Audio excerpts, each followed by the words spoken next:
Friends మీరు చూస్తున్నది ఏంటంటే ఇప్పుడు ఇది ఎన్టీఆర్ స్టేడియం అండి, ఎల్బీనగర్లో ఉంటుంది. ఇక్కడ ఎల్బీనగర్లో ఎన్టీఆర్ స్టేడియం.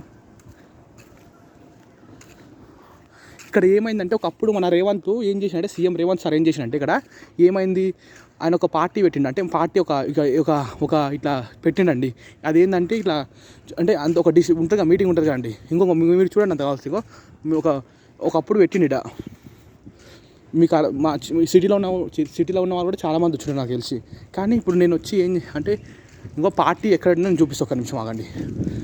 అంటే అప్పుడు ఒక మీటింగ్ ఉంది కదా, మీటింగ్ ఏడ పెట్టారని నేను చూపిస్తాను, ఒక నిమిషం మీకు. ఒక్క నిమిషం పోతున్నాడికి. ఇది ఎన్టీఆర్ స్టేడియం.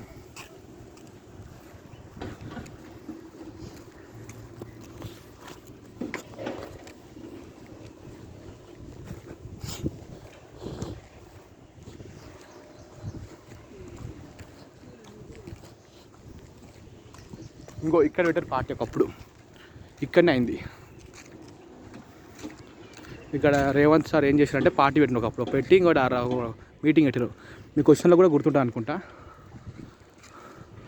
ఇది ఇక్కడ. కానీ ఇప్పుడు ఏమైందంటే, ఇప్పుడు నేను వచ్చి అడిగిన ఏంటంటే, సార్ మేము కూడా అంటే మనం పెట్టినాం కానీ తెలంగాణ యూత్ ఫ్యామిలీ, తెలంగాణ యువత కుటుంబం అని, సార్ మేము కూడా ఒక పార్టీ పెట్టాలనుకుంటాం, మీకు మనీ అయినా సరే ఇస్తామంటే వాళ్ళు ఏమంటారు, ఇట్లాంటి వాటికి మేము అలౌ చేయమని చెప్పారు. పాలిటిక్స్ గురించి మేము అలౌ చేయమని చెప్పారు. మేము ఇట్లా పాలిటిక్స్ గిల్టిక్స్ అన్నీ మేము ఇట్లా పెట్టాం సార్ అని చెప్పారు. కానీ మరి ఆయనకి ఇట్లా ఇచ్చారు రేవంత్కి చెప్పండి. అంటే నన్ను మీకు ఏమర్థమవుతుంది, చూస్తురు పెద్దోడెవడు చిన్నోడెవడు, వీందేంద్ర బచ్చగాడు, వీడేంది విశ్వచడితే మేము ఇవ్వాలా అని అంటున్నాడు. కానీ ఒకప్పుడు రేవంత్ మనకి మంచిగా ఫ్యామిలీ సపోర్ట్ అంత మనీ ఉన్నాయి, అంత మనీతో ఉన్నాయి కాబట్టి ఇచ్చిర్రు. ఇప్పుడు వాళ్ళు ఏమంటారు తెలుసా, స్పోర్ట్స్కి అయితే ఇస్తాం కానీ మీకు పార్టీ గీటీ అంటే కుదరదు సార్ అట్లా అని చెప్పాడు. ఇంకో ఈయన ఒకప్పుడు రేవంత్ పెట్టింది.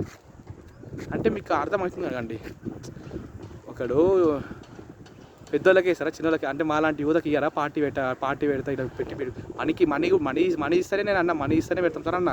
కానీ నేను ఒకటే చెప్తున్నాండి, మనం ఇప్పుడు మనం ఈ 2-3 డేస్లో మనం హైదరాబాద్ కలుసుకుందాం. హైదరాబాద్లో ఒక మంచి గ్రౌండ్ చూసి నేను చూస్తాను, మంచి ఒక ప్లేస్ చూస్తాను, అక్కడికి రండి కలుసుకుందాం. ధన్యవాదములు.